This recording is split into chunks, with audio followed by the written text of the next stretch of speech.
buckle up, folks, because the 2024 presidential election is shaping up to be a wild ride.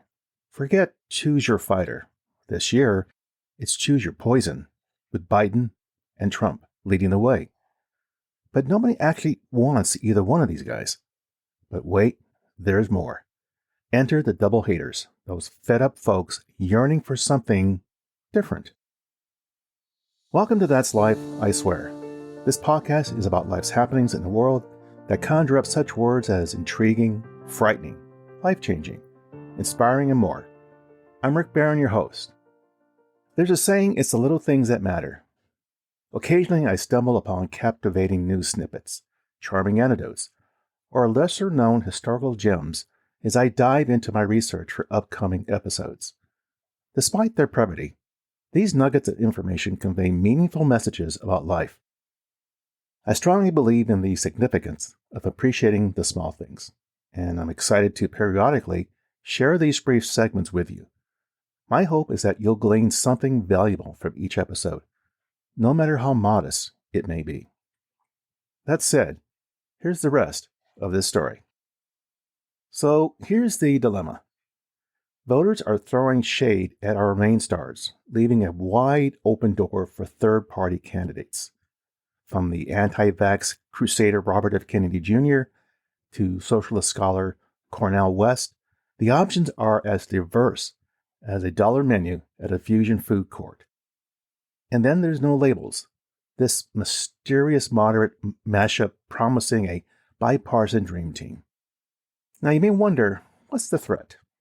While both parties sweat the impact of these outsiders, it's Biden who really is feeling the heat the most. Remember the 2000s and Al Gore and what happened there? Third-party Ralph Nader stole his Florida victory by a hair's breadth, and no one wants a repeat of that cliffhanger.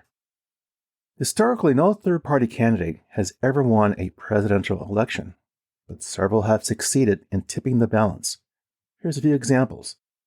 In 1912, the political landscape shifted as Teddy Roosevelt, once a Republican, ran as a Progressive Party candidate, dividing the GOP vote and thereby giving the White House to Democrat Woodrow Wilson. Now fast forward to 2000, where Democratic Al Gore faced a tight race in Florida, losing by 537 votes. How many of us remember that event?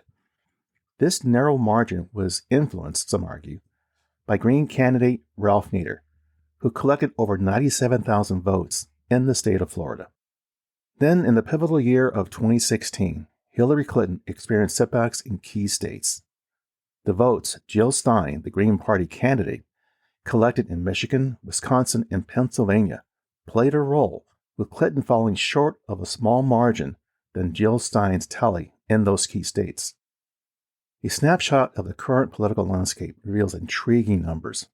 Polls suggest that third-party candidates like Kennedy are gaining traction. However, the focus shifts to the battleground states, where a few percentage points can decide the entire election. No labels, with its well-funded approach, poses a particular concern for Democratic strategists. As mentioned, forget national polls. The real fight happens in the battleground states, those swing voters who hold the election hostage. Arizona, Georgia, Michigan. You getting the picture? Can no labels snag ballot access in these crucial states? Their war chest and early wins suggest yes. Could Kennedy or West pull off the same feat? The jury's still out. The stakes are pretty high. Any of these contenders make it onto the ballot, Biden's Trump versus you strategy crumbles. Voters may see third-party picks as a way to avoid both nightmares, leaving Biden in the dust. That's why Democrats scramble to discredit no labels, calling them Trump spoilers in disguise. As the election narrative unfolds over the coming months, before the American people go to the polls, the spotlight turns to the potential burden on President Biden. Many Democrat strategists express significant concerns about No Labels, a well-financed organization with a head start in securing ballot access across all 50 states. Currently, No Labels has successfully gained ballot access in 14 states, including crucial battlegrounds such as Arizona, Nevada, and North Carolina. The Green Party, led by Jill Stein, is anticipated to secure ballot access in most states as well. Now, Robert Kennedy Jr., on the other hand, has qualified only in Utah, while West's prospects remain uncertain. There is ambiguity surrounding whether West has the necessary funding and organization to launch a nationwide ballot access initiative. In a recent development, Third Way, a centrist Democratic think tank, issued a cautionary message to Democratic donors, advising them to avoid supporting no labels. Matt Bennett, the executive vice president of Third Way, conveyed in an email that according to their polling, no labels would likely lose and act as a spoiler for Trump. No Labels disputes this claim, asserting that their own polling indicates a potential victory in states with 34% or more of the vote, enough to secure an electoral college majority. However, political experts view these simulations as very unlikely. The decision of whether No Labels will run a ticket at all remains unclear, with the group initially planning a convention this summer, but then subsequently canceling it. Nevertheless, the presence of any third-party candidates on the ballot in battleground states could pose an additional challenge for Biden. Typically, when a president seeks a second term, the election becomes a referendum on their record. Biden aims to shift this narrative by turning the election into a referendum on Trump. The entry of third-party candidates, however, could disrupt this strategy by providing anti-Trump voters an alternative route. This implies that Biden cannot solely rely on stoking fears of Trump's return.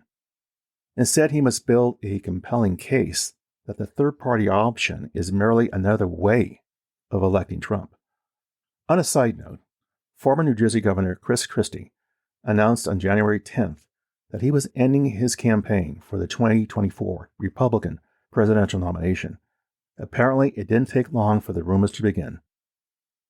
In the pursuit of forming a bipartisan third-party presidential ticket for the 2024 elections, No Labels has actively reached out to associates of Chris Christie to gauge his potential interest in joining their ticket, as revealed by 3 sources familiar with the discussions.